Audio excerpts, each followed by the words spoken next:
Siapa yang menginginkan pertemuan dengan Allah, ya, maka janganlah menyekutukannya sama sekali. Fitnah Dajjal itu, lapar itu biasa Pak. Orang dibunuh itu biasa. Yang paling bahaya adalah musyrik. Kemusyrikan apa? Karena masalah lapar tadi. Lalu Dajjal kan datang. Ketika Dajjal nggak senang dengan suatu penduduk, suatu negeri, maka dia tahan tidak turun tuh hujan. Itu kan sakti kan Dajjal. Nggak tahu pakai alat canggih dia atau pakai asma kita nggak tahu. Ketika orang udah kelaparan, tidak ada tumbuhan yang tumbuh 3 tahun Pak lamanya. Maka ketika dia muncul 40 hari pertama itu, disitulah kemudian orang banyak menyembahnya. Karena dia tebar itu benih padi langsung tumbuh. Maka mulai sekarang rajin-rajin puasa Pak. Dari sekarang kurangi makan. Kurangi hajat untuk makan. Ini nggak makan dikit, istri telat dikit masak marah sama istri ya. Ini gimana mau ketemu Dajjal ntar ya? Bisa-bisa antum bunuh istri ntar kan masalah itu. Bisa nyate anak ntar tuh. Bingung nggak ada lagi daging, nyate anaknya masih bayi kan? Nauzubillah min dzalik. Nauzubillah min dzalik.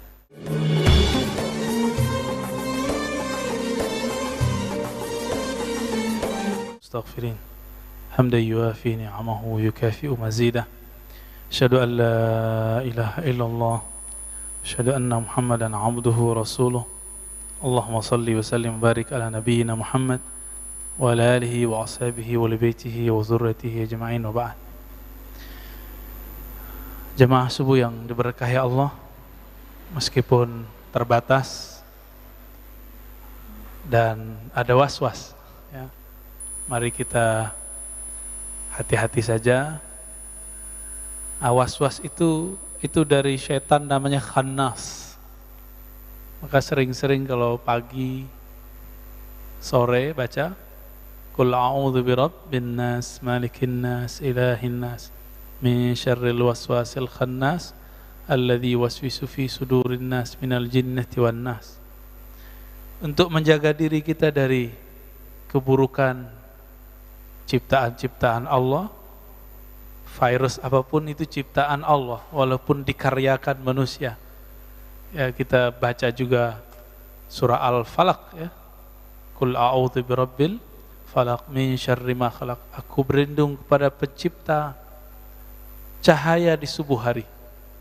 Min syarri ma khalaq, dari keburukan yang Dia ciptakan. Ini kita agak sedih, beberapa orang-orang kedokteran itu meremehkan doa. Ya. Oh, virus nggak bisa dihadang dengan doa. Siapa bilang? Ya. Dulu Khalid ibn Walid tidak hanya virus, itu racun. Racun nggak tembus di badannya cuma dengan bismillah. Khalid ibn Walid. Tapi para ahli doa nggak boleh sombong juga.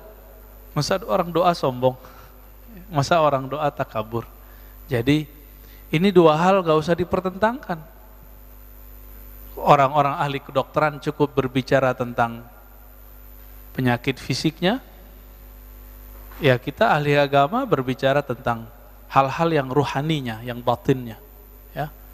Jadi saling menguatkan seharusnya, bukan saling menyalah-nyalahkan. Maka tidak benar juga yang mengatakan bahwa COVID itu konspirasi saja gitu ya. Enggak ada sebenarnya, itu enggak benar juga. Ada. Ya. Kita udah nyaksiin kok. Bahkan kita juga alumni kok ya. Pak Mirwan udah alumni kan? Tuh. Harus ada reuninya ntar Pak. Saya membawa dua teks sebenarnya, satu Sunan Abi Daud, yang kedua Al-Bidayah wa Nihayah. Di situ ada kisah penting walaupun cuma 2 halaman ya. Hadis mengenai atau kisah mengenai Dajjal kan di akhir zaman. Nah, sebelum masuk ke akhir zaman, hadis akhir zamannya nanti kita buka Sunan Abu Daud. Abu Daud ini punya kitab namanya Sunan Abi Daud. Ini bukan Sunan bahasa Indonesia. Susunan Bukan itu ya. Ini Sunan jamak dari sunnah, nama kitab. Sunan Abi Daud, peringkatnya di bawah Bukhari, Muslim, Abu Daud. Ini nomor 3. Jadi nanti tentang akhir zamannya ada sekitar 6 hadis atau 7 hadis mengenai akhir zaman yang kita bacakan, kalau sempat ya. Namun, orang melupakan tentang cerita awal dari Dajjal. Dajjal itu gelar sama dengan Al-Mahdi. Dan yang paling unik, Dajjal itu gelarnya yang berikutnya yang populer adalah Al-Masih. Al-Masihud Dajjal. Yang dapat gelar Al-Masih siapa lagi? Nabi Isa. Al-Masihu Isa ibnu Maryam. Apa arti Al-Masih dari bahasa Arab? Masaha. Masaha itu yang diurap, yang disentuh. Maka siapa yang disentuh oleh Al-Masih, dia mendapatkan sesuatu. Jika orang itu sakit, dia sembuh. Jika orang susah, dia langsung senang. Itu Al-Masih. Ada Al-Masih yang hakiki, itu Isa alaihissalam. Ada Al-Masih yang palsu, sesuai namanya Dajjal. Dajjal itu artinya pembawa kepalsuan. Yang paling banyak kepalsuannya, kebohongannya. Lalu orang-orang bertanya, Dajjal itu sosok atau simbol? Jawabannya apa, Pak? Simbol doang. Dajjal itu dua-duanya, simbol juga sosok. Jadi jangan dipisah-pisah. Ini memisah-misahin yang berbahaya, ya, menjadi ilmunya nggak utuh. Simbol maka disebut fitnatud Dajjal, itu simbol kekacauan yang disebabkan oleh si pembohong, berita hoax, konspirasi. Ya, beritanya lebih besar dari faktanya. Nah, ini bagian dari fitnatud Dajjal. Ini siap-siap nih Pak. Ini kita kan Delta udah menyebar di Indonesia ya. Waktu saya pulang dari Jambi akhir bulan lalu, itu di bandara banyak orang-orang Eropa Pak. Banyak orang Eropa. Saya curiga, kita curiga, beberapa bulan ke depan Eropa meledak. Kan sekarang mereka lagi santai ya, lagi santai, main di pantai, di mana-mana, di mall nggak pakai masker kecuali di ruangan. Ini nanti tinggal tunggu aja, karena mereka mau masuk winter ya. Tapi semoga Allah jaga siapa yang layak dijaga ya. Amin ya rabbal alamin. Kisah Dajjal, ternyata Dajjal itu ada beberapa namanya. Ada nama kecilnya yaitu Musa bin Sam'un. Namanya Musa juga. Ada gelarnya Samiri, karena dari negeri namanya Samara. Ini Samara yang mana? Ini juga kita bingung. Samara yang di Yerusalem, adakah di sana Samara, atau yang dari daerah Irak? Ya, wallahu a'lam. Ayahnya Musa bin Sam'un itu Sam'un. Ini beda dengan Samson Pak ya, jangan dicocok logiin. Sam'un ini punya istri, mereka dua-duanya mohon maaf belum dikaruniai anak alias mandul. Udah berobat, gak sembuh-sembuh. Tiba-tiba ada iblis menyerupai seorang yang sakti, mandraguna. Si iblis ini ngomong, kamu kalau mau punya anak, lakukan ritual berikut. Jadi ritual-ritual begini emang dari dulu sudah ada. Lakukan, mohon maaf ya, hubungan suami istri di kuil setan. Ada kuil setan Pak di Samara itu. Dulu ada berhala banyak di kuil tersebut. Karena dia sudah ngebet mau punya anak, ditanya mulu sama orang, kamu payah gak punya anak gitu, mandul gitu. Jadi stres. Akhirnya mereka datanglah. Jadi orang-orang yang stres, orang-orang yang kepepet, itu emang daya tawar keimanannya itu jadi rendah ya. Jadi mudah terpedaya. orang sakit, sama Pak. Karena pengen sembuh, akhirnya menyekutukan Allah Subhanahu wa Ta'ala. Datanglah ke sana, lalu melakukan apa yang disarankan si dukun iblis itu. Dia tidak baca doa, maka disitulah yang dikatakan Nabi, iblis alias Azazil menyertainya dalam melakukan hubungan suami istri. Hamillah perempuan, tapi itu bukan anaknya Syam'un. Zahirnya anaknya Syam'un, batinnya anak Azazil atau iblis. Azazil ini iblis yang dulu goda Nabi Adam, Pak. Udah tua itu iblisnya. Namanya apa tadi? Azazil, cakep ya namanya. Jangan dikasih ke anak, Pak ya. Azazil gelarnya iblis. Jadi dalam bahasa tertentu ada nama, ada gelar.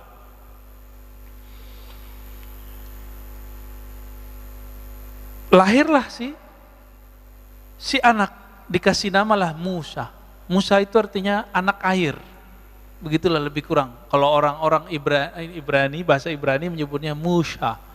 Sya. Ya. Musa bin Syam'un. Anak air. Jadi mirip dengan Nabi Musa bin Imran. Nah, Nabi kita namanya Nabi Musa bin Imran. Beda ya? Sama-sama di air, dihanyutkan di air. Bedanya Musa bin Syam'un ini, negeri Samara itu mengalami bencana banjir. Banjir, Pak, habis, satu penduduk habis, orang tuanya hanyut gak tahu kemana. Musa bin Syam'un waktu itu umurnya masih setahun atau 2 tahun, diutuslah oleh Allah Jibril alaihissalam untuk membawa anak ini ke satu pulau. Begitu riwayatnya. Dibawalah ke satu pulau. Nah, ini diabadikan dalam ayat Al-Quran, ya. Dalam Al-Quran surat Al-A'raf, surat Toha, ya. Di ayat berapa ini ya? 96 kali ya. 96 apa 97. Qala basurtu bima lam yabsuru bih faqabattu qabdatan min atharir rasul fanabastuha wa kadzalika sawwalat li nafsi. Apa kata Samiri? Nanti kan gelarnya Samiri. Ketika ditanya oleh Nabi Musa, ada apa dengan Musa Samiri? Kok kamu bisa bikin berhala bisa ngomong? Kata dia apa? Basurtu bima lam yabsuru bih. Aku dapat melihat yang mereka tidak bisa lihat. Nah, siapa yang dilihat oleh si Musa bin Sam'un alias Samiri? Jibril.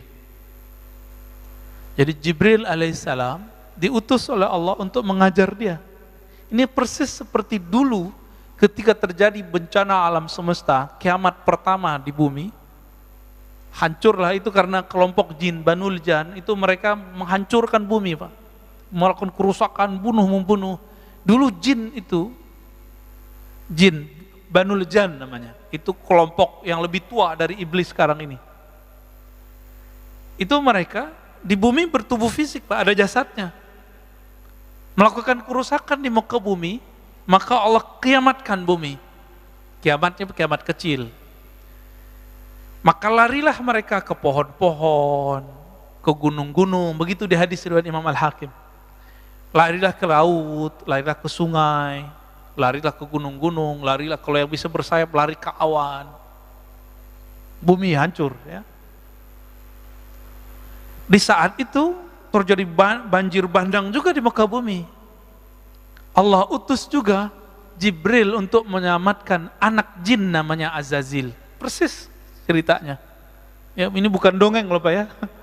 Jangan antum tuduhannya dongeng, ini kajian hadis, kajian riwayat. Tapi ada yang Israiliyat, ada yang tidak. Karena ini sumber cuma ada di Israiliyat, kita ambil Israiliyatnya. Ada yang tidak Israiliyatnya, ya nanti yang hadis Abu Daud tadi. Maka Azazil ini yang mendidik siapa? Sama. Jibril juga diajarinlah zikir, berzikirlah dia. Berhasil naik langit 1, berhasil langit 2, itu ribuan tahun si Azazil berzikir. Sampai kemudian ke langit ke-7 dan diizinkan kemudian menjadi penjaga surga. menjadilah dia selevel dengan malaikat si Azazil. Jadi mirip-mirip cerita Sunggokong ya, beda apa? Ya, coba kalau ada mirip-mirip barangkali dulu emang ajaran-ajaran yang ada di China itu emang inspirasinya dari sini juga. Ya. Diizinkanlah Azazil memimpin ibadah ahli surga. Di belakangnya malaikat, dia di depan. Tinggi nggak tuh posisinya? Nah itu si Azazil. Yang dia kemudian punya anak-anak jasad namanya Musa. Atau alias Samiri, gelarnya Dajjal. Itu dia. Jadi orang itu ada nasab jasad, ada nasab batin. Ini nasab batinnya dia. Maka kalau menikah harus baca ya, belajar tuh doanya biar nanti nggak kerasukan. Kerasukan tuh nggak mesti kesurupan ya. Kerasukan setan ketika kita bersyahwat tapi tidak dengan nama Allah Subhanahu wa taala. Pendek cerita, dibawalah Samiri, Musa bin Sam'un Samiri ke satu pulau, diajarkan dia. Itu Samiri, ini jarang riwayat menyebutkan. Dia itu susah jalan, Pak. Jadi perkembangannya itu lamban. Maka di hadis Abu Daud ini disebutkan ya, bahwa Samiri itu qasirun ya. Inna masihat dajjal rajulun qasirun afhaj ja'dun a'war matmusul ain laisa bina ti'atin wala jahra. Si Musa bin Sam'un alias Samiri, al-Masihud Dajjal, dia matanya belean. Jadi bukan seperti yang diimajinasikan orang satu mata gitu ya, bukan. Itu ilustrasi aja, ilustrasi seniman. Matanya dua, cuma satunya belean, Pak, atau belean enggak, Pak? Ya. Dia itu sampai berapa tahun gak bisa jalan.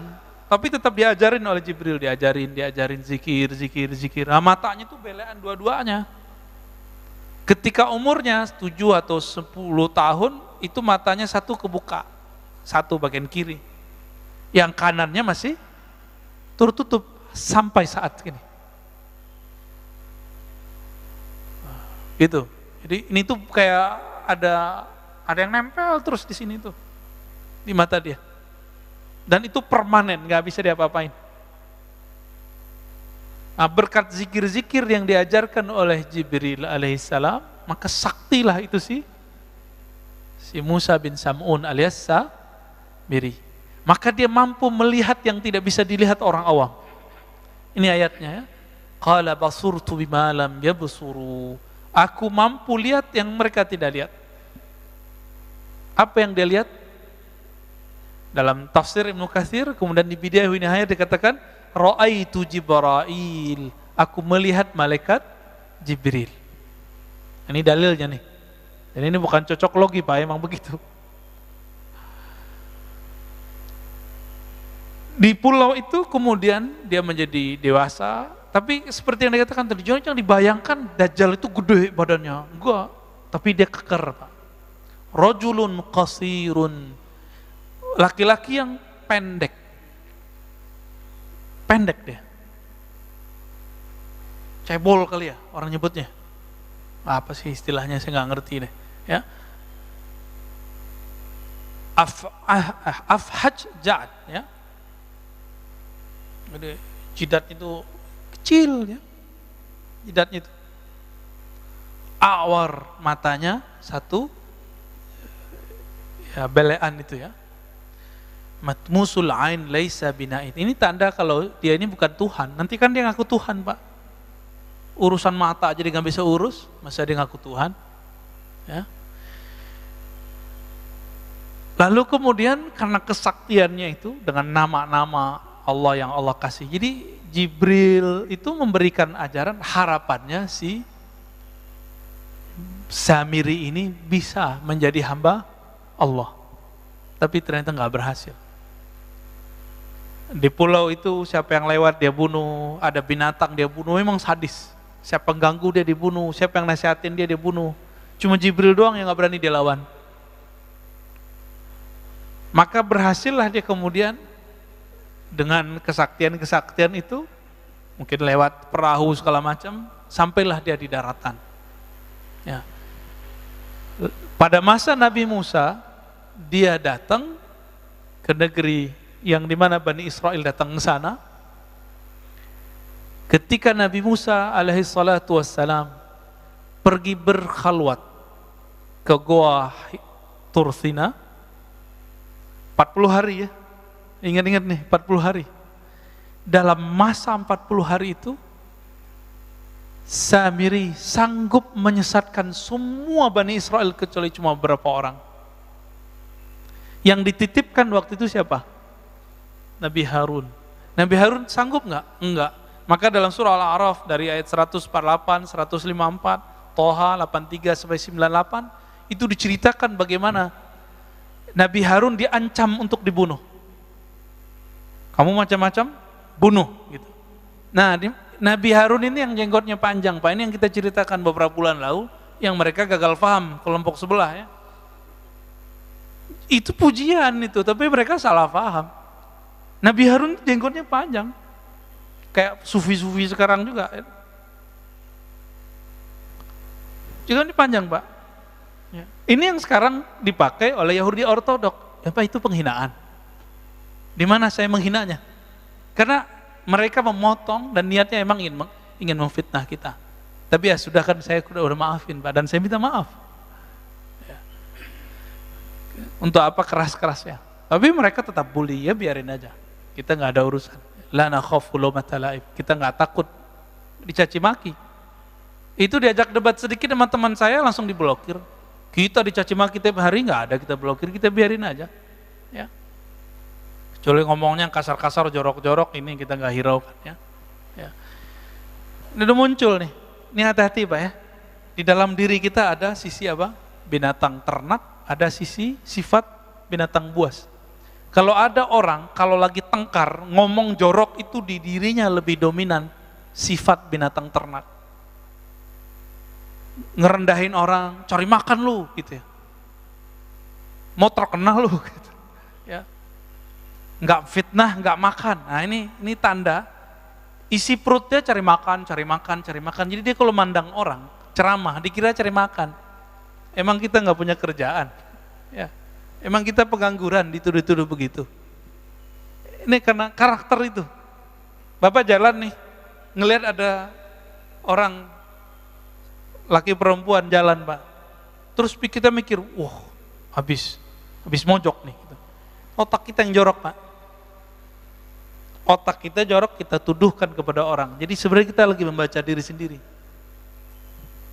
Nah, hati-hati di situ ya. Kalau karakternya buas, ini cari lawan terus. Kata-katanya kasar, anjing lu, ya, bunuh lu. Tuh kalimat-kalimat begitu. Kalau bahasanya dominan syaitan di dalam dirinya, bahasanya pakai dalil-dalil, tapi habis itu diplesetin, dalil plesetin. Teks-teks, hujah-hujah, kitab-kitab digunakan untuk mencaci maki. Nauzubillah min dzalik. Ya. Kita dari dulu dicaci maki, kita biasa aja. Cuma mengatakan seperti itu jadi ramai. Ya sudahlah ya. Maka teman-teman para pejuang Ahlus Sunnah, gak usah khawatir kalau di fitnah-fitnah itu biasa aja. Ya. Nah ini bagian dari fitnah tuh Dajjal. Teman-teman yang melakukan Allah.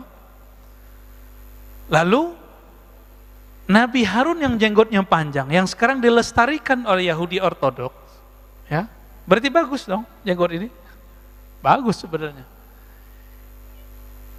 Itu kemudian ditarik jenggotnya oleh Nabi Musa. Itu ada di surah Al-A'raf itu ya. Apa kemudian kata Nabi Harun? Ya.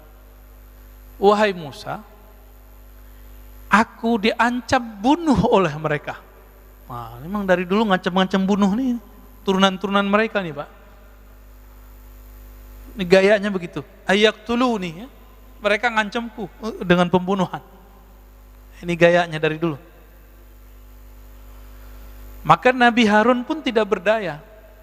Maka Nabi Musa alaihissalam memerintahkan kepada mereka untuk tobatnya dengan bunuh diri. Nah, coba perhatiin. Yang syirik tobatnya bunuh diri. Giliran datang ke Samiri, apa kata beliau? Ma khatbuka ya Samiri.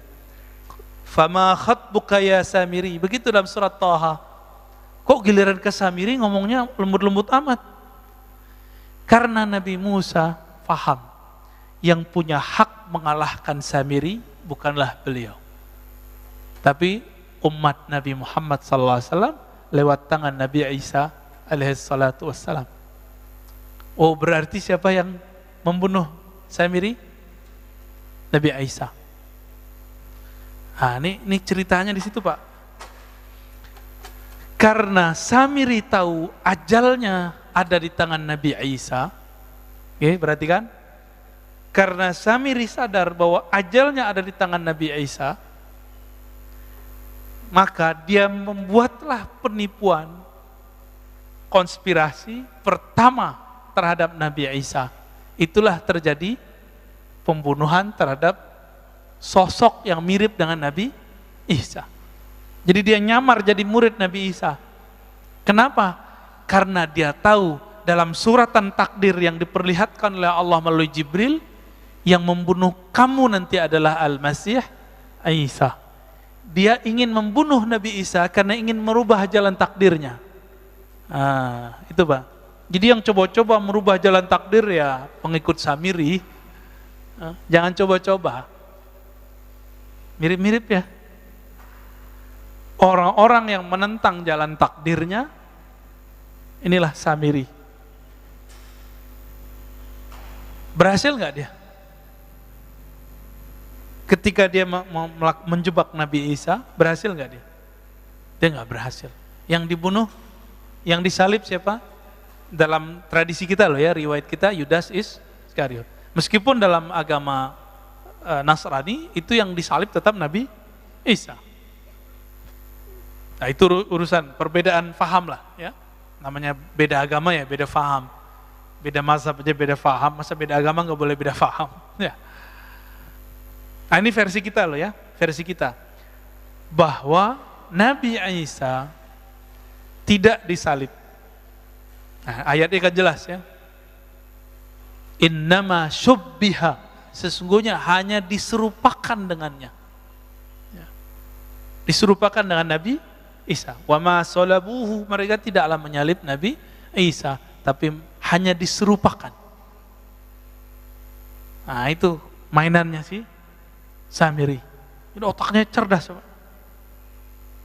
Sekelas Nabi Isa bisa dijebak, maka murid Nabi Isa cuma 11. Inilah yang disebut Hawari. Yang mengikuti ajaran Nabi Isa lewat jalur yang 11, ini baru benar. Sampai datang Nabi Muhammad SAW. Di luar jalur itu bukan ajaran Nabi Isa. Ya. Nabi Isa tidak pernah mengajarkan untuk menyembah dirinya. Dia menyembah Allah Subhanahu wa taala. Itu bisa kita buktikan di kitab-kitab terdahulu dan kitab-kitab yang diturunkan kepada kita. Nabi Isa mengajarkan la ilaha illallah. Kita bisa cek ya. Kitab terdahulu yang berbahasa Arab tulisannya la ilaha illallah. Nabi Isa disunat enggak, Pak? Nabi Isa disunat. Apalagi Nabi Isa sholat. Nabi Isa mirip sekali yang diajarkan Nabi Muhammad SAW. Tidak berhasil membunuh Nabi Isa. Nabi Isa kemudian diangkat. Wa rafi'uka ilai. Meskipun ada penafsiran Nabi Isa sudah diwafatkan, inni mutawaffika wa rafi'uka ilayya. Di sini kata kuncinya bahwa mutawaffi wafat dalam bahasa Arab ada artinya tertidur, ada artinya disempurnakan, ada artinya kematian. Dari mana kita tahu bahwa Nabi Isa di situ tidak diwafatkan dalam arti kematian? Karena ada lafaz setelahnya wa rafi'uka ilayya. Sesungguhnya aku mewafatkan engkau hai Isa dan mengangkat engkau kepadaku. Itulah yang ditemui oleh Sayyidina Muhammad SAW di langit. Waktu Isra Mi'raj, benar. Ketemu ya? Waktu sholat di Masjidil Aqsa itu beliau juga hadir. Ketika naik ke langit, ketemu lagi Nabi Isa alaihi salatu wassalam. Jadi benar gak Allah ada di langit? Adanya para nabi pada di langit, Pak. Lihat hadis Mi'raj, dalam Sahih Bukhari ada 5 riwayat berbeda-beda versi. Tidak ada satupun yang menyebutkan bahwa Allah di langit. Yang ada adalah ruh-ruh para nabi, orang-orang suci ada di langit. Yang ngaku-ngaku nyantri di langit, ketemu gak sama Nabi? Kalau enggak jangan ngaku ya. Kan ada nih orang ngaku, saya nyantri belasan tahun di langit. Ya, tinggal kita cek aja. Ketemu gak sama Nabi Isa, Nabi Idris? Karena syaitan gak bisa menyerupakan diri dengan para nabi. Karena dalam diri para nabi itu ada nur kenabian, nur Muhammad sallallahu alaihi wasallam. Teman-teman yang melakukan Allah, lalu apa yang terjadi pada Dajjal ini, Samiri ini? Tiba-tiba hilang aja beritanya, Pak. Dikira tugas dia selesai karena dia menganggap sudah membunuh Nabi Isa. Ternyata belum. Dapat kabar lah dia belum. Hilanglah riwayat tentang itu. Baru muncul kemudian riwayat Imam Muslim, Tamim Ad-Dari. Dia ini pelaut. Jadi pelaut di zaman Rasulullah, ini ada beberapa sahabat, salah satunya Tamim Ad-Dari. Tamim Ad-Dari bercerita bahwa beliau terdampar di satu pulau dan ketemu sosok berbulu. Nah, maksudnya pendek, berbulu, keker gitu. Dan dia sedang dirantai. Ada makhluk namanya Jasasa yang membawa dia. Jasasa ini binatang melata yang kemudian ngajak dia ketemu. Dilaporkanlah pengalaman itu kepada Nabi dan Nabi membenarkan itulah si Dajjal. Dan di riwayat-riwayat yang lain, memang sahabat-sahabat tertentu dikirim oleh Rasulullah ke pulau tersebut. Cuma riwayatnya tidak sampai derajat sahih ya. Jadi sahabat-sahabat yang terus melihat itu. Berarti di zaman Rasul, Dajjal dibelenggu, Pak, di satu pulau. Di mana pulaunya? Bukan di segitiga Bermuda, Pak. Itu pulau dia, tapi itu bukan di situ. Pulau dia, Pak, tapi bukan di situ ya. Jangan cocok logi. Tapi namanya kok Bermuda, Pak, kayak bahasa Melayu ya. Bermuda.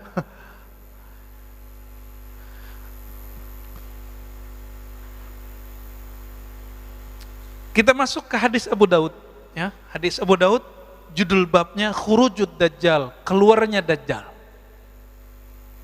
Ini Huzaifah Al-Yamani dan Abu Mas'ud Al-Badri, bukan Ibnu Mas'ud ya. Apa kata beliau? Ijtama'a Huzaifah Abu Mas'ud, faqala Huzaifah berkata, la ana bima ma'ad Dajjal a'lamu minhu. Saya lebih mengerti persoalan Dajjal daripada Abu Mas'ud. Nah, ini dalil boleh ngomong saya tahu dalam bab keilmuan untuk membagi keilmuan, bukan untuk gagah-gagahan. Tapi ini sambil candaan nih, Huzaifah ini sambil candaan sama dia. Oh, aku lebih tahu dari dia gitu.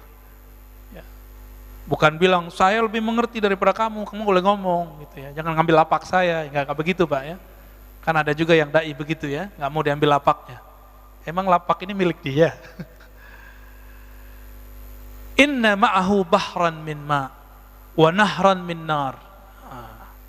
Sesungguhnya Dajjal itu mempunyai lautan air dan nahran min nar dan sungai api. Ini maksudnya apa ya? Nanti kita coba lihat.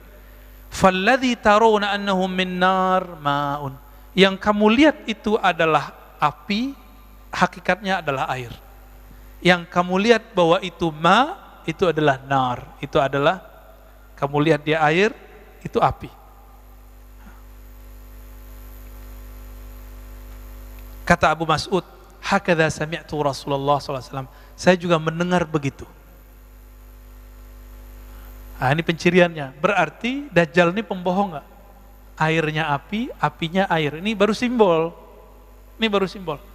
Dalam hadis Imam Bukhari dan Muslim kita dianjurkan berdoa. Dan ujung doa itu wa'udzubika min fitnatil masihid dajjal. Aku berlindung kepadamu dari fitnah kekacauan al-masih ad-dajjal. Ini jelas, ini lafaznya.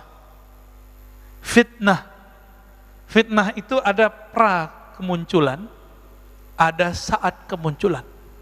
Masih ingat tadi saya menyebutkan 40 hari Nabi Musa, dia sanggup menyesatkan Bani Israel padahal ada Nabi Harun, ada Nabi Yusha. Tapi sanggup dia kemudian menyesatkannya. Karena kesaktian dia itu tidak ada pada Nabi Harun. Nabi Harun bukan bertinggal sakti, tapi dia nggak diberi kelebihan itu. Nabi Musa pun tidak boleh mengeksekusi Samiri, Dajjal. Lalu di akhir zaman Nabi mengatakan, berlindunglah kamu dari fitnah Masih Dajjal. Karena itu lama Pak. Fitnah Masih Dajjal ini sudah dimulai dengan virus-virus ini. Ini analisa Al-Habib Al-Adni. Ya, kita bisa lihat kajian-kajian beliau, ulama Yaman, temannya Habib Umar, namanya Habib Abu Bakar Al-Adni. Ternyata ini disepakati oleh banyak ulama, begitu juga masyaikh-masyaikh saya, dan saya sepakat dengan itu. Bahwa virus corona ini awal daripada fitnatut Dajjal. Apa arti fitnah tadi? Kekacauan. Kacau nggak di negara? Kacau Pak. Ya, nggak ada negara yang aman dari corona, nggak? Ada nggak? Nggak ada. Brunei, tar lagi Pak. Semuanya kena. Semoga aja nggak terlalu parah gitu. Semuanya kena Pak. Nggak ada yang negeri kecuali kena semua. Puncaknya nanti ada musibah kelaparan nanti, ya. Ketika negara utang, bayar, beli vaksin udah jadi Tuhan sendiri. Kita dengan kaget mendengar beberapa kaum intelektual yang ngerti agama ngomong, virus ini bisa diselesaikan hanya dengan satu hal, vaksin. Walah. Jadi musyrik dia tuh. Ya. Bung Karno ketika memerdekakan negeri ini, dia menyebut dengan rahmat Allah. Walaupun dia berjuang habis-habisan, masuk penjara, keluar penjara, diasingkan, dia nggak mengatakan hanya dengan cara berjuang, enggak. Dia memulai dengan atas nama Allah. Itulah simbol kewalian Bung Karno. Ini orang lupa nih. Kita lupa kan? Kita kira pendiri bangsa ini bukan seorang wali Pak, dia waliullah. Maka dia sayang dengan ulama-ulama, cinta dengan ulama-ulama. Loh kok sekarang ada yang ngaji sejarah mengejek Soekarno? Ngisi di sini kalau nggak salah ya. Oh, gawat ini Pak.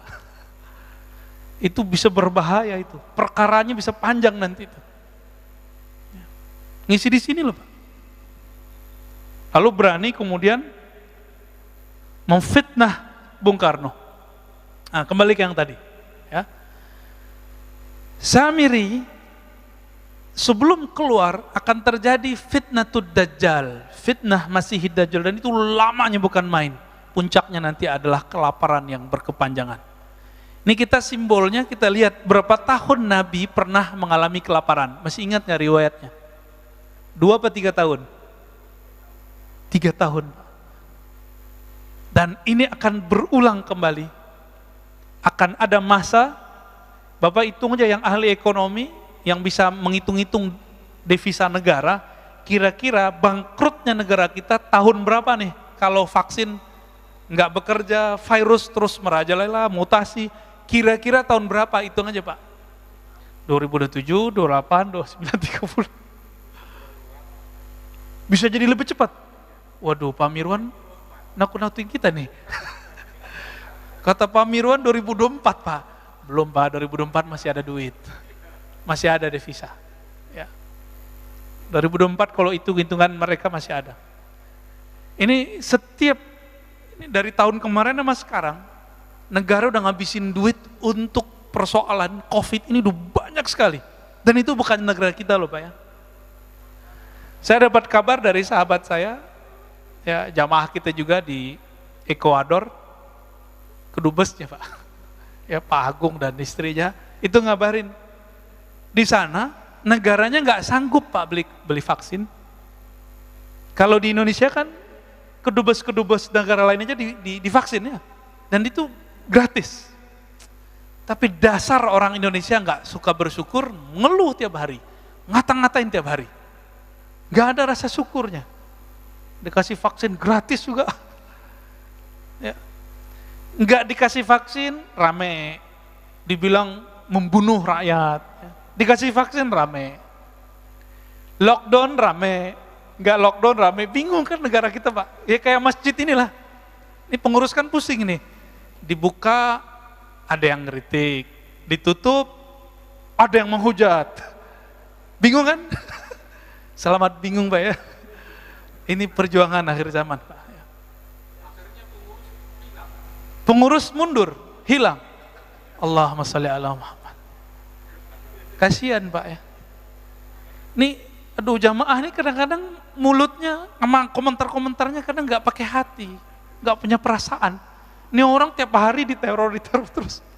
Aduh, saya kasihan. Sekarang ini yang paling saya kasihan selain masyarakat di luar, itu pengurus masjid. Yang kedua, yang ngurus masyarakat kita, yang ngurus negara ini, serba salah. Kenapa masjid menjadi sorotan? Karena masjid bawa simbol agama, Pak. Kalau negara emang dari dulu udah dikritik orang, biarin dah ya. Ini masjid nih, siap-siap loh Pak ya. Buka, sepi, ya. Orang takut kerumun kan? Tutup, rame. Maunya apa ini ya? Apa kata Nabi Muhammad SAW? Ma bu'itha nabiyyun illa qad andara ummatahu ad-dajjal al-a'war al-kazzab ala wa innahu a'war wa inna rabbuka laysa bi'awar wa inna baina 'ainayhi maktuban kafir. Ya, hadis ini sahih. Tidaklah diutus seorang nabi kecuali nabi itu diperintahkan untuk mengingatkan akan kemunculan Dajjal. Kita nggak dapat kabar Pak ya, Dajjal ini perang sama Nabi Sulaiman, nggak dapat kabar ya. Perang sama Nabi siapa, ya dalam rupa yang beda-beda, formulasi yang beda-beda tentunya. Berarti setiap masa itu ada Dajjalnya, dari Nabi Nuh. Berarti Dajjal ini bermutasi juga dia Pak. Cuma Dajjal yang permanen itu Musa bin Sam'un Samiri. Ini permanen, dia belum mati-mati. Jadi kalau Musa bin Sam'un alias Samiri masih hidup, masa Nabi Khidir nggak bisa hidup? Ya nggak? Tor gitu bilang dongeng lagi ya. Ya salam. Kita kan nggak dapat riwayat aja bahwa Nabi Khidir itu sebenarnya masih hidup. Kalau ulama ahlu zikir, ahli kolbu, ahli rohani, itu ijma, sudah sepakat bahwa Nabi Khidir itu masih hidup. Masih hidup. Ada beberapa nabi yang masih hidup. Nabi Ilyas, Nabi Idris, tapi beliau kan sudah pernah mati. Dan hadisnya sahih, ayatnya juga ada. Ada satu nabi yang seharusnya dia hidup bangkit lagi, tapi kemudian karena kaumnya berkhianat kepadanya, setelah dia dimatikan, kemudian nggak dihidupkan lagi, karena pesan dia nggak dilakukan. Namanya Khalid bin Sinan. Khalid bin Sinan itu nabi antara Nabi Isa dan Nabi Muhammad. Khalid bin Sinan ini pesan, nanti kalau saya mati itu untuk ada suatu kemaslahatan, maka dia dibunuh, dimatikan. Apa kata dia, kalau aku mati maka nanti jasad atau abunya atau apa gitu, saya lupa lafaznya, tolong nanti dilakukan begini. Ritual ini nggak dilakukan oleh pengikutnya, oleh umatnya, maka dia tetap sekarang di alam barzakh. Jadi ukurnya dia belum mati, ukurannya. Kok bisa begitu ya? Emang bisa begitu.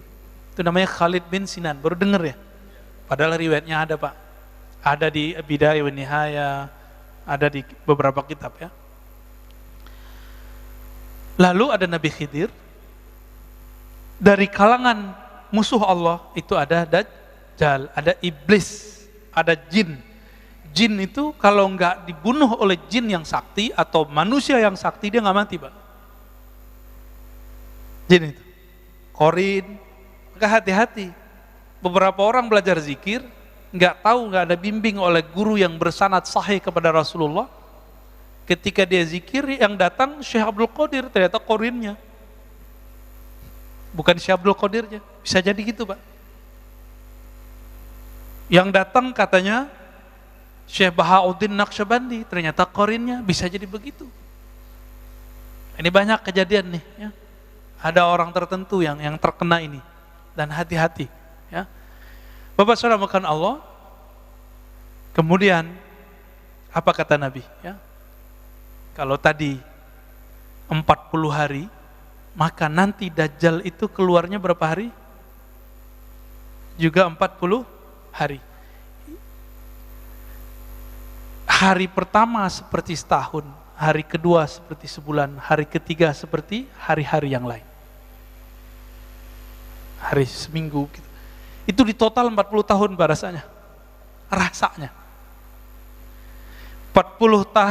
hari di zaman Nabi Musa sama 40 hari puncak dia khurujnya keluarnya sampai kemudian turun Sayyidina Isa.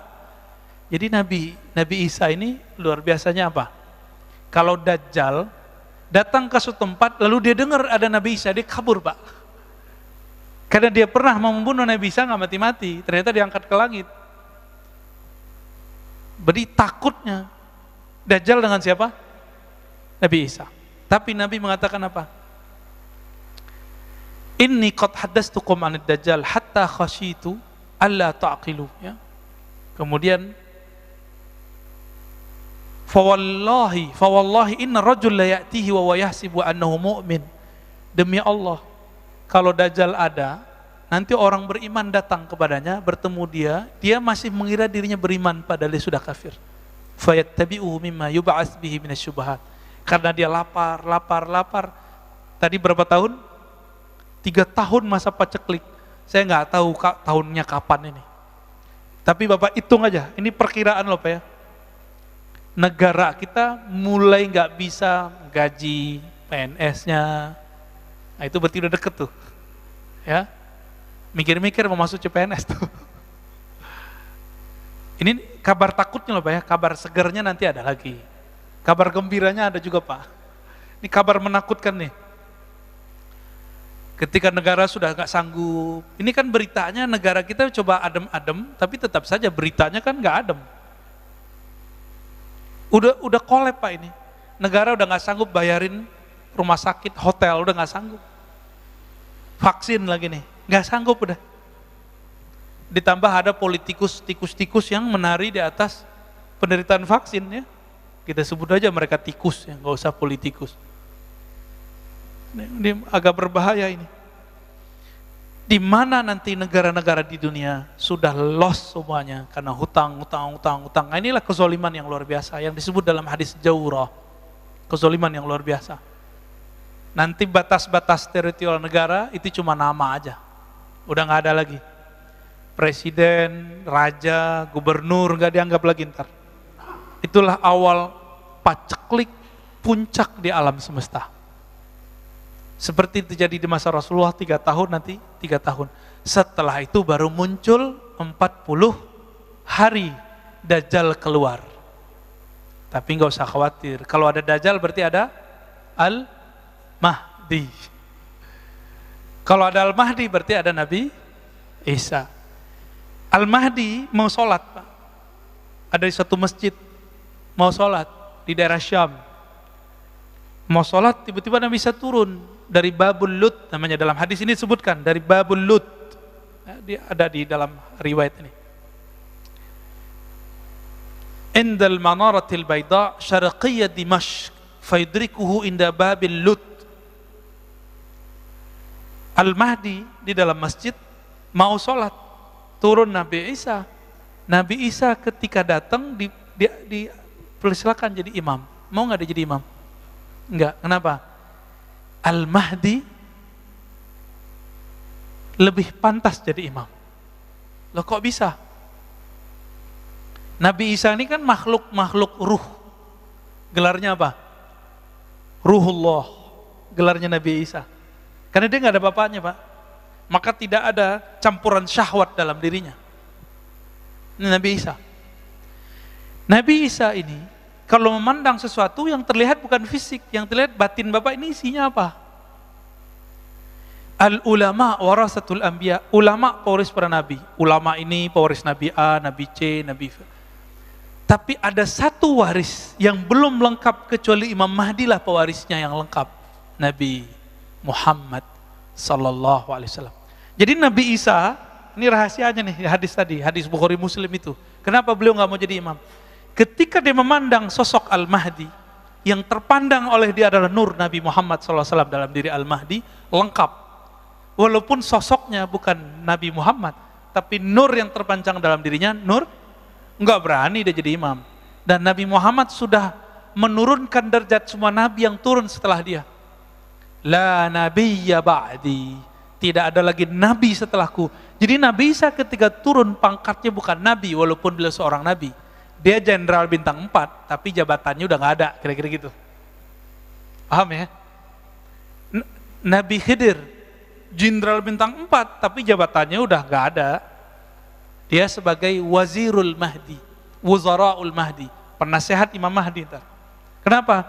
Imam Mahdi itu pewaris lengkap sempurna, sangat sempurna Nabi Muhammad sallallahu alaihi wasallam. Kira-kira begitu. Jadi terlalu mulia kalau Dajjal dibunuh oleh pewaris Nabi Muhammad. Jadi siapa yang bunuh dia? Cukup Nabi Isa. Pedangnya nanti Imam Mahdi yang ngasih, Pak. Ini dikasih ke Nabi Isa. Kok Nabi Isa bisa bunuh? Selama ini nggak bisa terbunuh. Ada rahasianya. Rahasia itu belum boleh dibongkar. Ya, ada di beberapa kitab disembunyi-sembunyikan. Ya, nyempil-nyempil ada. Kenapa? Dajjal yang sangat sakti mandraguna itu tidak terbunuh-bunuh, nggak mati-mati. Ada rahasia dia dan ada kelemahan dia. Nah, itu rahasianya dipegang oleh mereka, ya, para aulia-aulia Allah itu. Jadi kita sabar-sabar aja, Pak, ya. Jadi ke depan mohon maaf, ini bukan kabar gembira. Jangan berharap virus ini hilang. Jadi jangan berdoa, ya Allah angkat virus, itu nggak sopan. Allah menghendaki virus ini berkembang untuk menguji kita semua. Panik, musyrik atau bagaimana? Semoga kita nggak panik, semoga kita tidak musyrik. Nanti tambah ke depan tambah sulit, Pak, tambah sulit, tambah sulit. Yang nggak sanggup minta wafat aja sebelum itu. Ya. Tapi yang mau berjuang, ayo minta panjangkan umur ya Allah, jadikan kami berjuang dengan Al-Imam Al-Mahdi, pewaris engkau di akhir zaman. Amin. Mau, Pak, ya? Maulah. Tapi ada satu kata kunci, nanti kita bahas di bab Al-Mahdi. Siapa Al-Mahdi itu? Al-Mahdi sekarang udah muncul belum? Ini saya sering ditanya mengenai sosok namanya Muhammad Al-Qasim Al-Bagistani. Ini kita jawab sekarang, Pak, ya. Muhammad Al-Qasim ini salah satu orang yang bening kolbunya sehingga mendapatkan mimpi-mimpi yang bagus.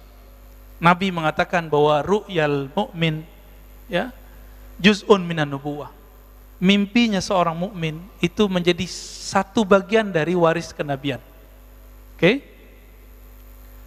Disebut dalam hadis la tabqa, ya, minan nubuwah, ya, tidak tersisa dari ciri-ciri waris kenabian di akhir zaman illa mubasyarat, kecuali kabar-kabar gembira lewat mimpi. Tapi ingat, Imam Mahdi itu penandaannya bukan mimpi. Imam Mahdi itu persis seperti Nabi Muhammad SAW. Waktu kecilnya dibeleh dadanya oleh Jibril. Pasin aja semua, apa yang kejadian pada Nabi Muhammad, kejadian sama beliau, udah gitu aja, Pak. Nabi Muhammad dibeleh gak dadanya, dibersihin gak? Tanya aja Muhammad Al-Qasim, dibeleh gak dadanya waktu kecil? Asli oleh Jibril gak? Gitu. Kalau enggak, berarti bukan beliau Imam Mahdinya. Beliau hanya mengabarkan, beliau dapat sinyal, gitu. Kan beliau nggak pernah ngaku sebagai Al-Mahdi sekarang, ya. Karena dia ngaku udah ketemu Allah ribuan kali, ketemu Nabi ribuan kali, kan. Ya nggak ada masalah sama kita. Itu mah dikit. Abu Yazid Al-Bustami setiap hari 70 kali dia bertemu Allah. Percaya, Pak? Saya percaya, ya. Abu Yazid Al-Bustami, kalau Nabi setiap detik per detik ketemu Allah. Nabi loh, Pak, ya. Abu Yazid Al-Bustami setiap hari 70 kali ketemu Allah. Itu biasa ditulis di kitab, itu enggak ilmu yang tinggi, biasa aja. Kalau dihitung udah berapa ribu dia ketemu Allah itu. Enggak jadi Imam Mahdi tuh Abu Yazid Al-Bustami. Abul Abbas Al-Mursi ketemu Nabi setiap saat, Pak. Gimana Bapak mau percaya ini? Kan dibilang dajjal lagi ntar sama orang, dongeng lagi ente gitu. Apa kata Abul Abbas Al-Mursi, murid Imam Abul Hasan Syazili, gurunya Ibnu Athaillah Sekandari pengarang Al-Hikam, yang kitabnya kita ganti hari ini dengan Sunan Abu Daud. Ya. Requestnya antum tuh Mas Adit tuh ya. Apa kata Abul Abbas Al-Mursi? Kalau aku tidak memandang Rasulullah setiap detik, setiap nafas, maka aku kafir. Enggak jadi Imam Mahdi itu dia. Jadi Imam Mahdi enggak Abul Abbas Al-Mursi? Enggak. Maka saya yakin jika Muhammad Al-Qasim ini wali Allah, jika dia wali Allah ya, dia tidak akan ngaku dirinya Al-Mahdi. Ya. Kalau dia mimpi, dia mendapatkan kabar masa depan, itu namanya ilmul maqadir, ilmu masa depan. Itu baru satu pencirian Imam Mahdi. Dan tentara Al-Mahdi sama.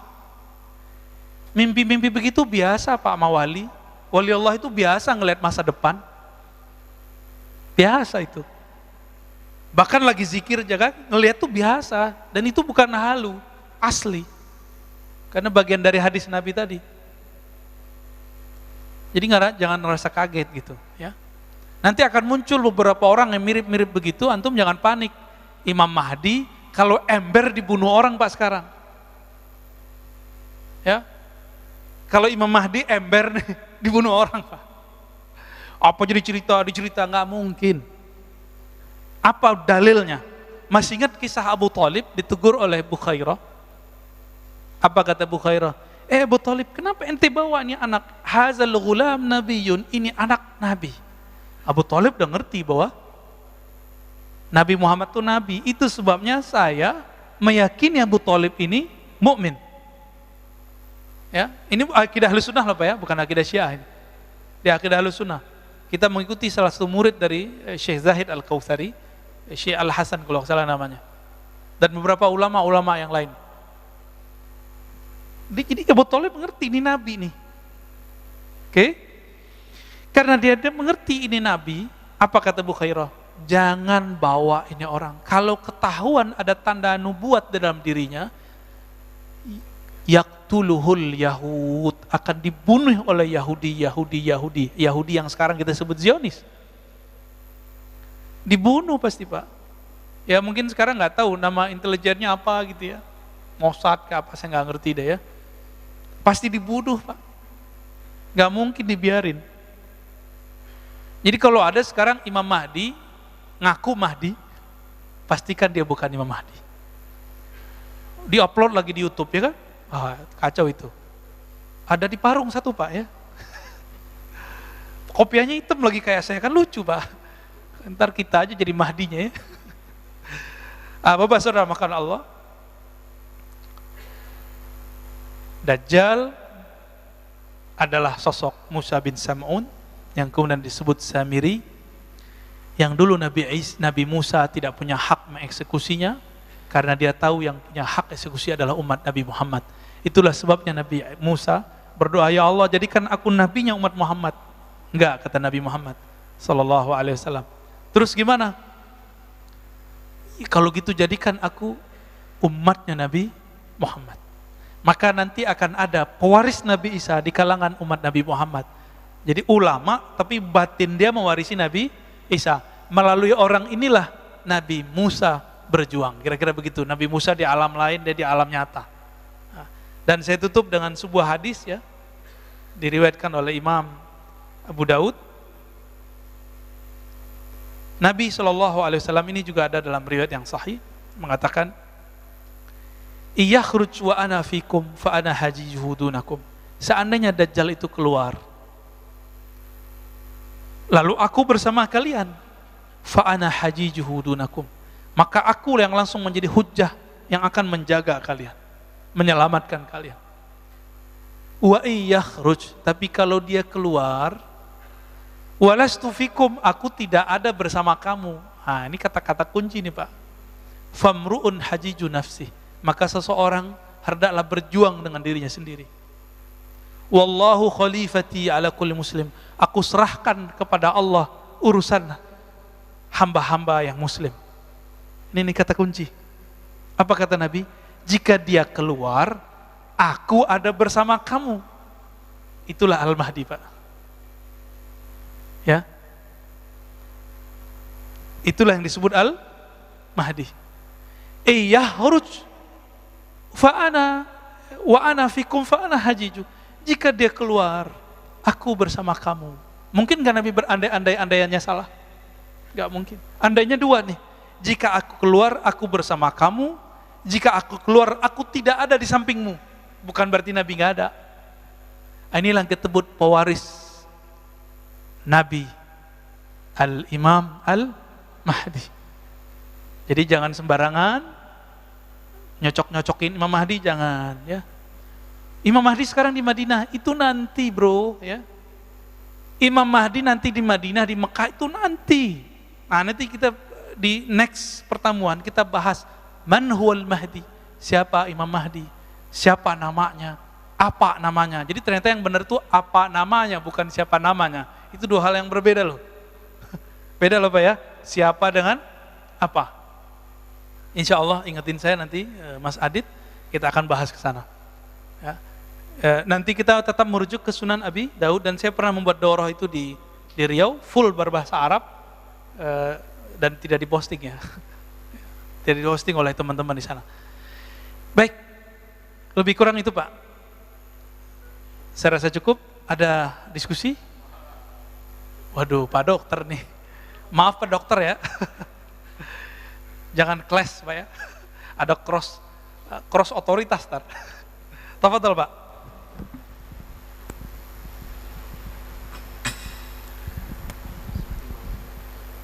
Bismillahirrahmanirrahim.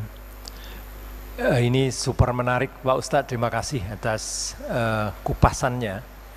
Semoga kita tunggu seri selanjutnya. Ya.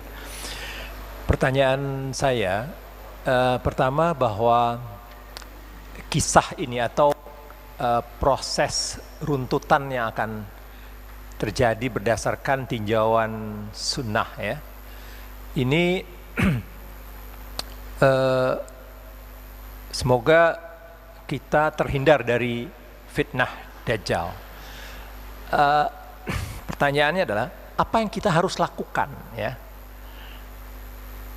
Dengan melihat, dengan kita mengetahui ini, kemudian apa yang kita harus perbuat tadi, menyelamatkan diri sendiri dan seterusnya ya. Untuk bisa tadi kita tidak menjadi kemudian jadi kafir, musyrik dan seterusnya begitu Ustaz. Itu satu pertanyaan. Yang kedua tadi saya lihat ada hal yang saya kurang nyambung ya, terkait dengan Samiri tadi tidak berhasil membunuh Nabi Isa.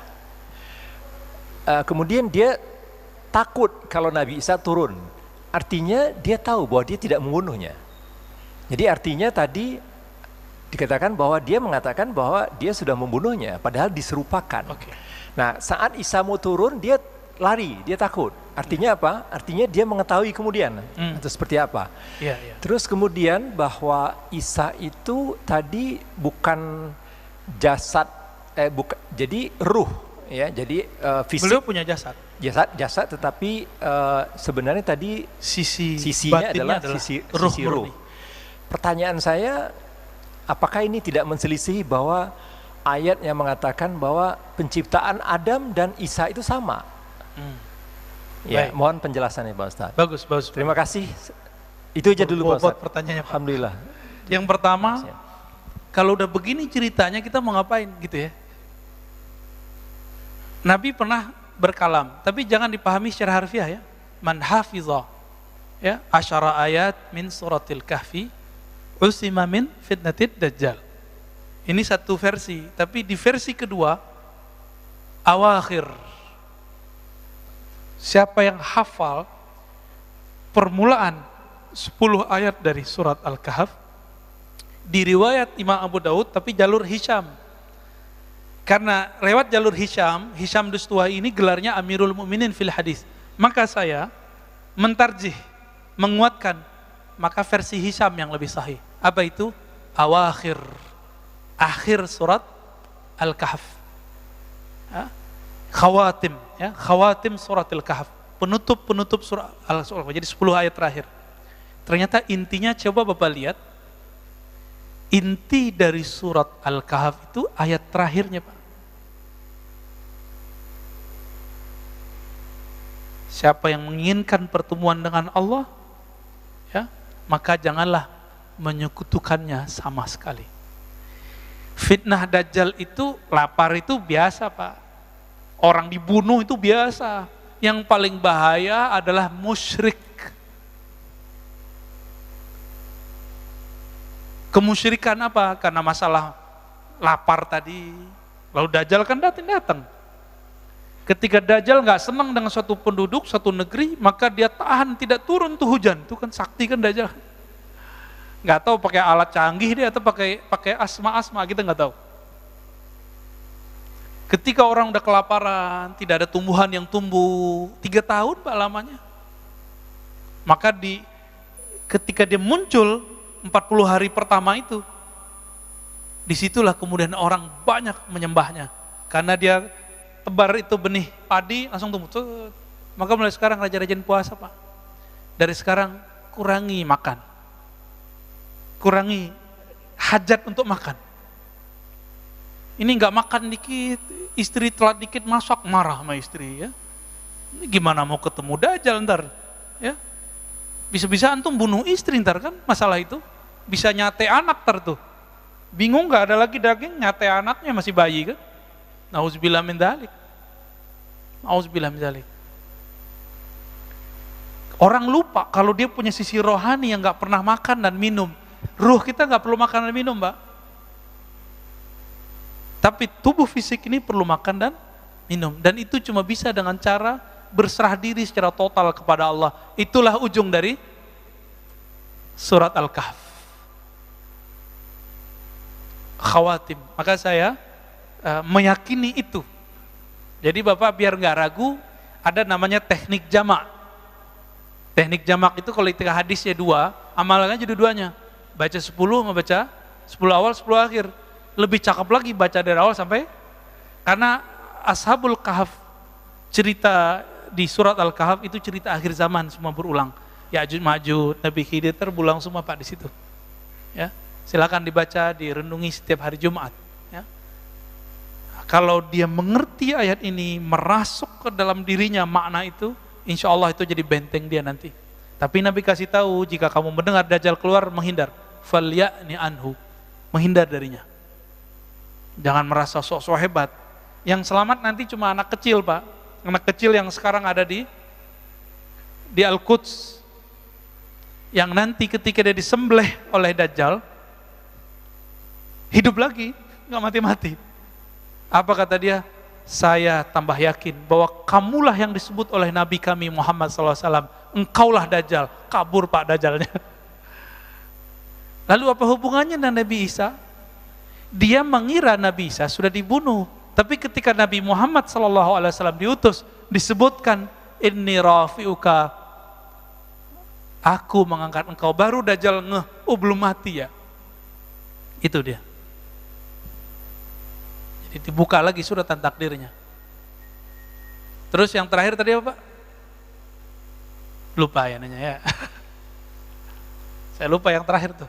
Ini kalau pertanyaannya 3 begini Pak, lupa kita. Ada yang mengingatkan? Oh, penciptaan. Penciptaan Adam dan Nabi Isa itu sama, maksudnya dari tiada menjadi ada. Tapi beda. Kita ada ayah dan ibu. Beda nggak sama Nabi Adam? Nabi Adam ada ayah nggak?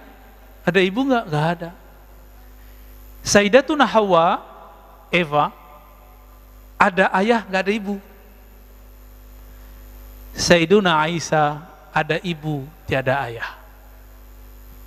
Beda Pak. Tapi dari ketiadaan menjadi ada sama. Khalq secara basyariah. Karena kalau versi surat Shad, inni khaliqun basyaran min tin. Aku ciptakan sisi manusiawi. Adam, siapa lagi tadi? Isa, Hawa, kita sama semua. tapi secara ruh itu beda. Itu beda, ya. Maka Nabi Isa, karena beliau makhluk rohani murni, beliau tidak menyebut Nabi Muhammad, beda dengan Nabi Adam. Beliau menyebut inni mubasyiran bi rasuli ya'ti min ba'dismuhu Ahmad. Karena Ahmad itu adalah Nabi azali istilahnya. Jadi ketika Nabi mengatakan aku sudah jadi Nabi, Adam belum ada, itulah dia. Ahmad namanya. Nabi Isa karena dia ruhullah, dia memandang itulah Ahmad. Itu yang akan keluar namanya nanti Muhammad. Dalam hadis dikatakan, Nabi Muhammad bersabda, namaku di dalam kitab-kitab terdahulu, Injil atau Taurat itu Ahyad. Artinya sama, terpuji. Gitu ya. Jadi gitu Pak, jadi ini bukan satu hal yang berbeda, cuma dia perbedaan ibarah saja ya. Ya, ada lagi? Terima kasih Pak Ustadz. Ya. Ya. Jadi nggak rame-rame amat kan, jadi boleh panjang. Boleh. Kalau rame malah saya yang takut Pak. Jadi dianggap buat kerumunan lagi kita. Ya. Alhamdulillah kajian yang sangat-sangat menarik. Dari saya ada 2 pertanyaan Ustadz. Ya. Pernah ada mendengar hadis bahwa di akhir zaman nanti ada fitnah yang seperti malam yang gelap gulita. Nah itu kami ingin mengetahui apakah betul itu untuk posisi kami sekarang seperti itu, atau ada penjelasan lebih yang detail mengenai gelap hadis gulita, malam yang gelap yang berkepanjangan tersebut. Itu yang pertama. Yang kedua, dari penjelasan Ustadz tadi bahwa Samiri berhasil menyesatkan umat Nabi Musa yang sudah istilahnya diajari dan dikader bertahun-tahun lamanya, dengan mudahnya hanya ditinggal 40 hari mereka semua menjadi sesat. Karena tadi Samiri mempunyai kemampuan yang tidak dimiliki oleh yang lain. Dia bisa mempunyai kemampuan melihat alam gaib dan juga mempunyai ilmu yang canggih istilahnya. Nah, apakah betul nih kalau kita samakan, maksudnya ada penjelasan lebih ilmiahnya? Kita lihat zaman sekarang bahwa dari umat Nabi Muhammad sendiri mulai tidak meyakini sunnah-sunnahnya. Yang pertama, kita juga disuruh pakai masker, tidak bisa tersenyum. Maksudnya senyum itu kan sunnah Nabi.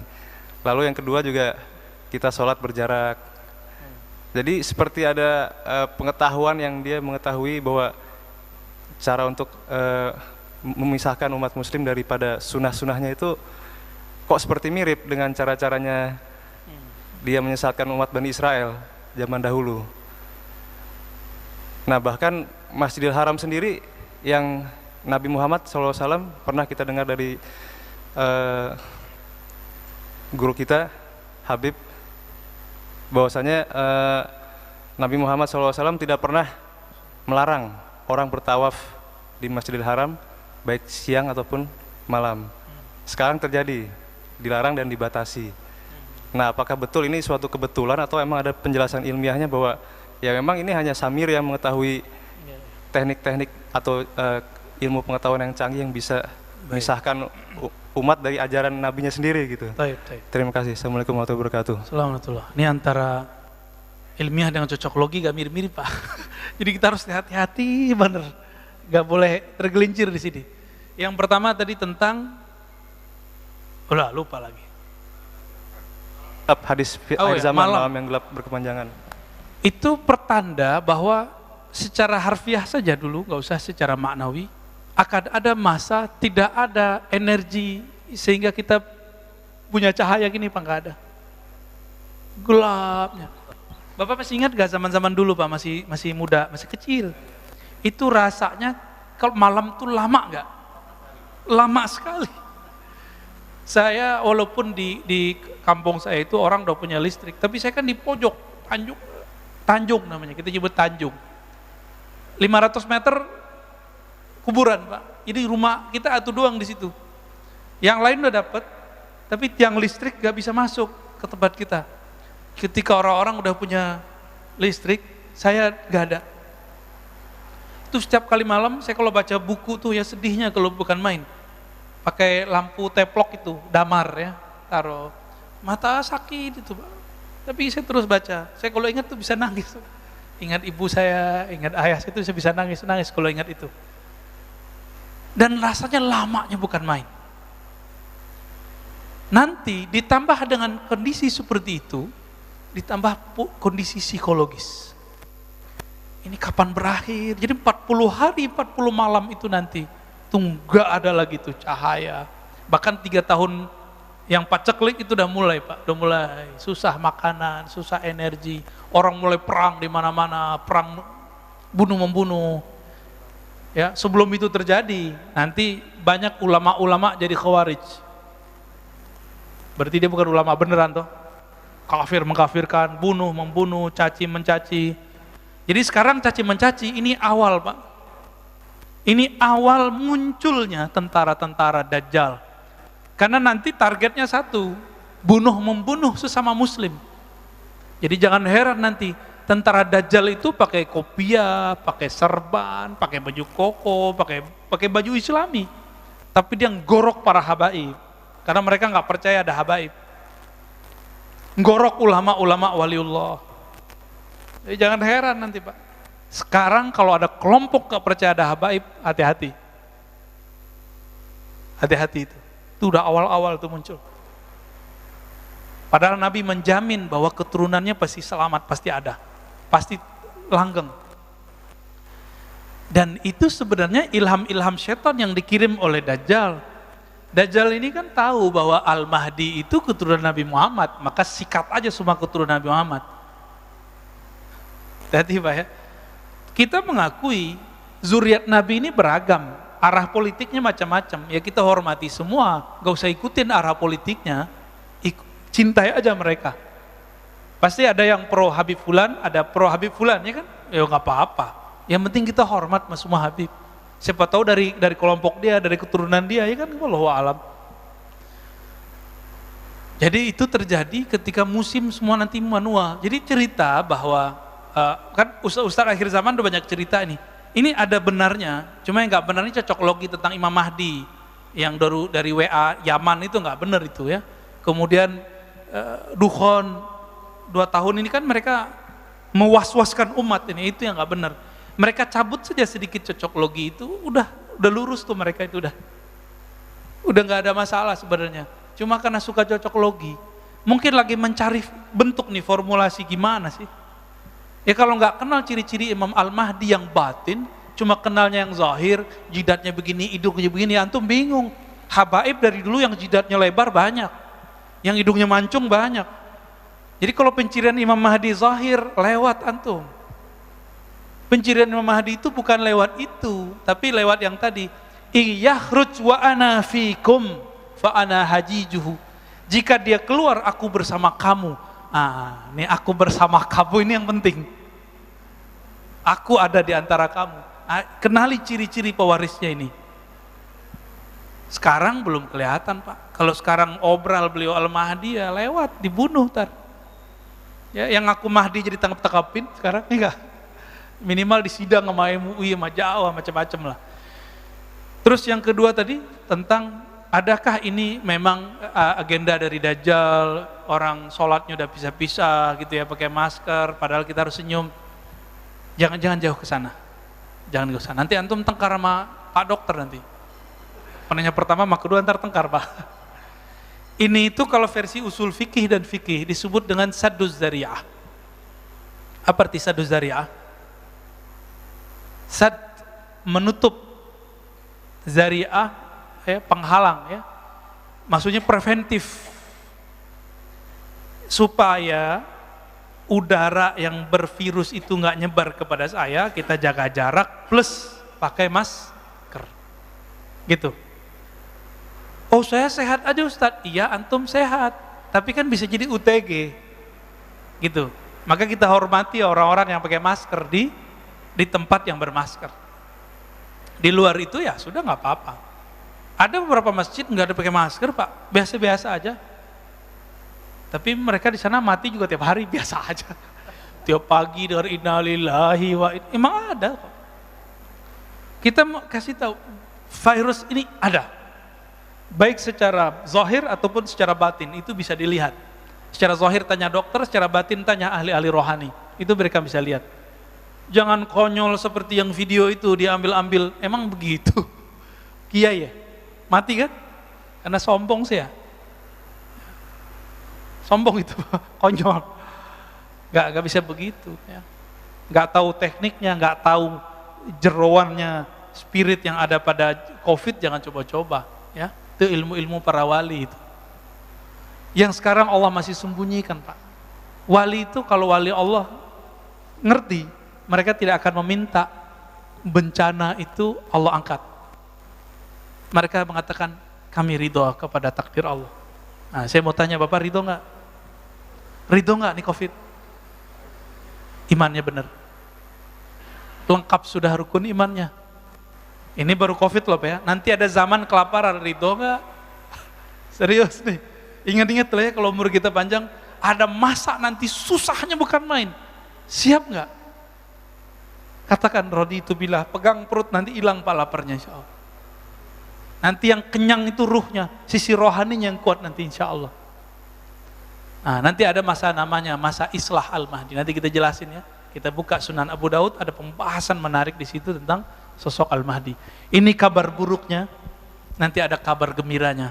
Kedatangan sang pembawa waris cahaya, Al-Imam Mahdi alaihi salatu wassalam. Jadi hindari saja kontradiksi dengan ilmu kedokteran ya. Tapi saya meminta juga tolong para dokter, hormati juga ulama yang mengajarkan doa-doa, zikir-zikir ya. Karena mereka memandang yang tidak dipandang oleh dokter, sebagaimana dokter memandang yang tidak dipandang oleh ulama. Saling menghormati. Ya Pak Dokter ya, sepakat ya? Baik. 6:30 Pak, kesemangatan kita. Satu lagi Ustaz. Di mana nih? Oh ya, silakan Pak. Ya. Bismillahirrahmanirrahim. Pertanyaan kami terinspirasi bahwa tadi Ustaz menyebutkan dengan rahmat Allah. Dengan rahmat Allah ada kemerdekaan dengan situasi yang sulit dan suatu harapan yang sangat baik. Dan kami juga pernah mendengar untuk masuk surga itu nggak cukup dengan ibadah yang kita lakukan, tetapi betul, melainkan dengan rahmatnya Allah. Rahmat Allah. Nah, dan Nabi Muhammad juga tidaklah diutus kecuali sebagai rahmat. Nah, dalam situasi yang kondisi seperti ini, pandemi seperti ini, kejadian yang beraneka ragam dan sulit untuk diprediksi, apa makna dari rahmat Allah itu, bagaimana pengaplikasian daripada rahmat Allah, dan bagaimana juga cara kita supaya mendapatkan rahmat Allah tersebut. Terima kasih. Wassalamualaikum warahmatullahi wabarakatuh. Ini pertanyaan kolbu nih Pak. Makasih Pak pertanyaannya. Nabi disebutkan tidaklah engkau diutus kecuali rahmat bagi alam semesta. Tidak masuk surga kecuali dengan rahmat Allah. Seperti hadis Bukhari. Lalu Allah menyebut dirinya Rahman Rahim, sumbernya rahmat. Lalu apa aplikasinya? Kata rahmat itu yang membuat Bung Karno jadi wali, itu kata rahmat itu Pak. Bung Hatta jadi wali itu karena rahmat itu. Pejuang-pejuang zaman itu Allah angkat mereka jadi wali, Allah, kekasih Allah, tidak semua loh Pak ya. Karena kalam itu. Jadi jadi wali Allah itu gampang-gampang susah. Mengerti rahmat Allah jadi wali. Ada wali diangkat jadi wali Allah karena dia melihat ada anjing kedinginan di tepi jalan, dia pakai jaket mantel yang zaman-zaman orang Arab dulu. Dia keluarkan itu, dia lepas, diselimuti itu si anjing. Dia kedinginan tapi anjingnya nggak kedinginan, dia selamatin di tempat yang berteduh. Allah angkat jadi wali. Ada perempuan di zaman Bani Israel, perempuan PSK, jadi wali karena dia memberi minum anjing. Lain sama mu'alaf yang itu ya. Anjing mau ditabrak sama dia. Ya, belum jadi wali dia Pak. Maka bagaimana aplikasi rahmat? Orang yang ada nur rahmatullah dalam dirinya, dia tidak pernah putus asa. Satu, kejadian begini nggak pernah putus asa. Yang kedua selalu husnuzon, baik kepada Allah, apalagi kepada Allah dan juga kepada makhluk. Saya mau tanya Pak, COVID ini buruk semua atau ada baiknya? Apa baiknya Pak? Jadi insaf, waduh bahasanya soleh banget Pak. Kalau saya merasakan apa? Selama COVID saya bisa belajar lagi Pak.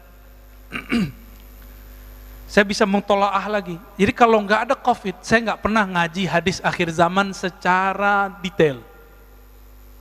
Kalau nggak ada COVID, saya nggak belajar kitab Khatmul Aulia, pencirian-pencirian kondisi akhir zaman, wali-wali akhir zaman ada di kitab Khatmul Aulia.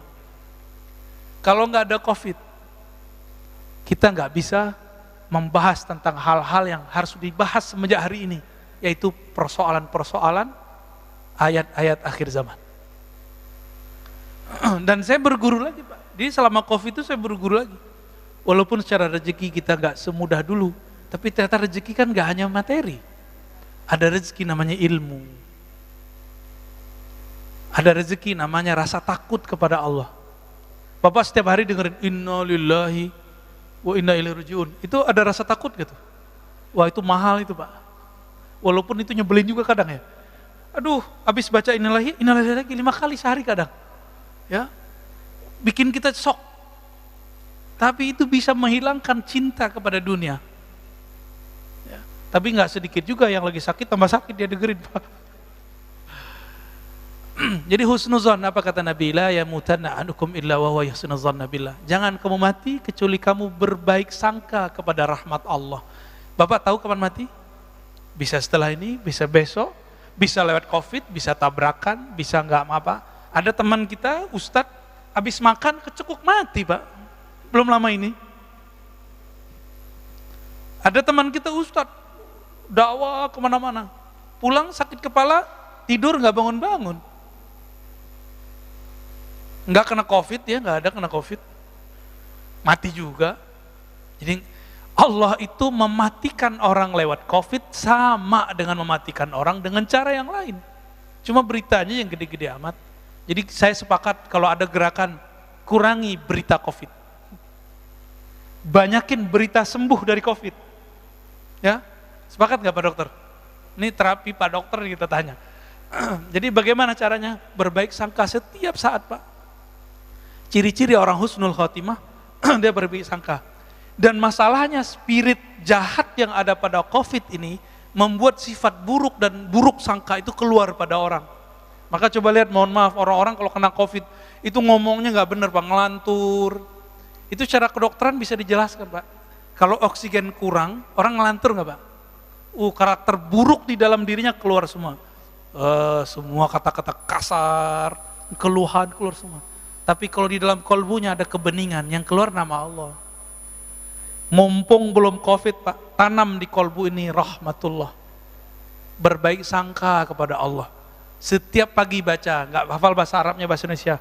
Raditu billahi robba, aku ridho apapun kehendak Allah. Aku sehat, aku syukur, aku dapat bencana, dapat ujian, aku ridho. Ridho aja Pak. Itu dibisikkan setiap hari, pagi sore. Nanti Bapak kalau oksigen hilang, apa namanya Pak kalau oksigennya berkurang? Saturasi oksigennya 90, 80, 70, 60. Yang keluar tetap nama Allah, Allah. Ini kayak imam kita nih, imam kita yang Jumat kemarin. Sakit yang keluar apa? Quran aja kan. Karena batin dia isinya Quran. Tanya rahasianya tuh ke imam kita yang Jumat kemarin. Ya.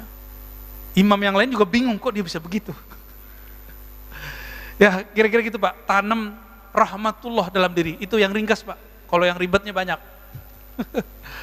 Cukup ya? Semoga kajian ini diberkahi Allah, diridai Allah. Bapak semua dijaga oleh Allah. Kalaupun mendapatkan hadiah COVID, ridho kepada Allah. Radina billahi rabba, wabil islami dina, wabi nabina Muhammadin nabiyya wa rasulah. Ya Allah, kami ridho apapun kehendakmu. Kami hanyalah hambamu ya Allah. Maka terimalah kami dengan penuh ridhamu ya Allah. Raditu billahi rabba, ya Allah kami ridha kepada Engkau sebagai Rabb kami yang mengatur hidup kami. Wabil islami dina, dengan Islam agama penyerahan diri, agama yang berhusnuzan, berbaik sebagai Engkau sebagai agama kami. Wa bi nabiyina Muhammad nabiyya wa rasulah, dan sebagai sosok Muhammad, sosok Nabi Muhammad adalah nabi yang kami ikuti, nabi yang berkasih sayang, nabi yang selalu berbaik sangka. Na'udzu bikalimatillahi tammat min syarri ma khalaq.